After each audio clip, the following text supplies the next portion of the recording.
भाई ने भी बताया कि 580 ग्राम का कट्टे का वजन कटता है, कट्टे का वजन 500 ग्राम और कभी कभी 475 ग्राम भी निकलता है। उसकी शॉर्टेज आड़ती क्यों दे?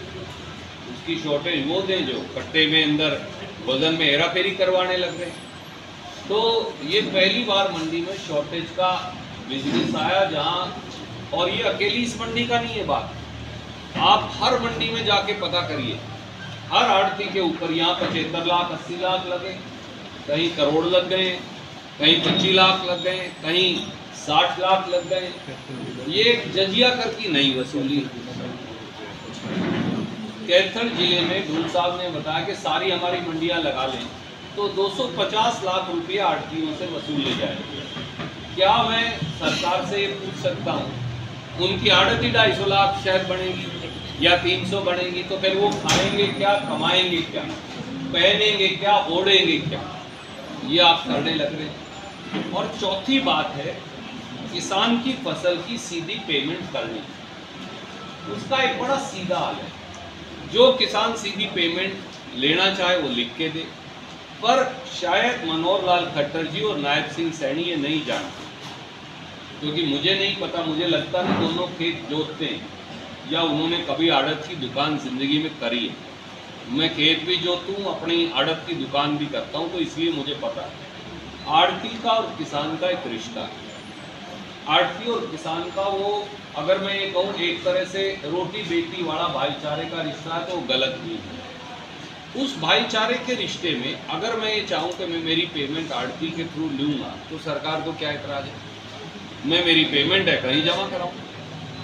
परंतु क्या होता है, कल को अगर किसान को लड़की की शादी के लिए पैसे की ज़रूरत पड़ गई, घर में कोई हारी बीमारी आ गई, उसके लिए पैसे की ज़रूरत पड़ गई, तो बैंक वो पैसा उसे नहीं देगा।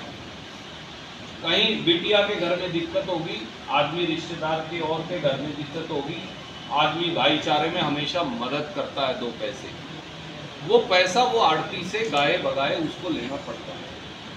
इसलिए एक रिश्ता बना आ रहा था। आजकल कोई 2 रुपये सैकड़ा का ब्याज नहीं ले सकता, ना कोई दे। 1 मिनट के अंदर अगले का गला पकड़ ले अगर आप उससे 24% 36% ब्याज लेंगे तो। इसलिए आपस में जो ये रिश्ता है लेन देन का, एक तरह से मैं कहूँ बैंक का रिश्ता, बैंक और कस्टमर का रिश्ता है, इसे क्यों तोड़ रहे हैं? हाँ, किसी ने अपना संबंध नहीं रखना आड़ती से, कोई कहे मेरी रोजी सीधी पेमेंट करो, ये उसकी स्वेच्छा है, तू ले ले।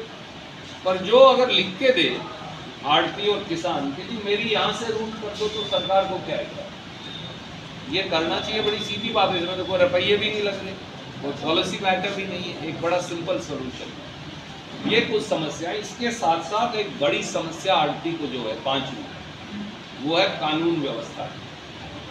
कैथल अनाज मंडी के अंदर बहुत समय नहीं हुआ है, और अगर थोड़ा समय बीत भी जाए तो हम भूल नहीं सकते। हमारा एक साथी शहीद हो गया क्योंकि वो दूसरे साथी की ऊपर पड़ रही डकैती और फिरौती से बचाने गया था, नई अनाज मंडी के अंदर, भाई मनीष मित्तल। इसी प्रकार से हमारे मॉडल टाउन में जो कैथल की अनाज मंडी का हिस्सा है, वहाँ पर जिस प्रकार से गड़ा रेत कर एक दंपत्ति की हत्या की, आज भी उसको शहर भूला नहीं। इस शहर के अंदर 6 महीने में 4 जगह फायरिंग हुई। भगत सिंह मार्केट में फायरिंग हुई, कंप्यूटर मार्केट में फायरिंग हुई। आए दिन फिरौती और गुंडागर्दी का धंधा शुरू। आड़ती अपना पैसा निकालने बैंक से अब कतराता है और घबराता भी है। इससे निजात दिलाने की इस इलाके और हरियाणा दोनों को जरूरत है। पूरे हरियाणा में यही बदमाशी का आलम है। ये कैथल की कहानी तो मैंने आपको बयां की, पर ये हर मंडी की कहानी। जबरन वसूली, फिरौती, छेड़छाड़, लूटपाट, ताड़े तोड़ना और डकैती, ये आए दिन का धंधा बन गया। मैं मेरे मंडी के सारे साथियों को आश्वस्त करता हूँ कि जिस प्रकार से पहले बदमाशों के खिलाफ कड़ी कार्रवाई हमने करी, जो बदमाश आपकी तरफ नज़र उठा के देखेगा, उसी प्रकार की कड़ी कार्रवाई हम करेंगे और किसी ऐसे साथी को समस्या नहीं आने देंगे, चाहे वो किसी भी राजनीतिक पार्टी से संबंध रखता हो। इसका राजनीति से कोई लेना देना नहीं। व्यापारी सुरक्षित रहे, व्यापारी महफूज रहे, व्यापारी अपना धंधा कर सके और वो शहर की प्रगति में हिस्सेदारी कर सके, यही हमारा लक्ष्य है।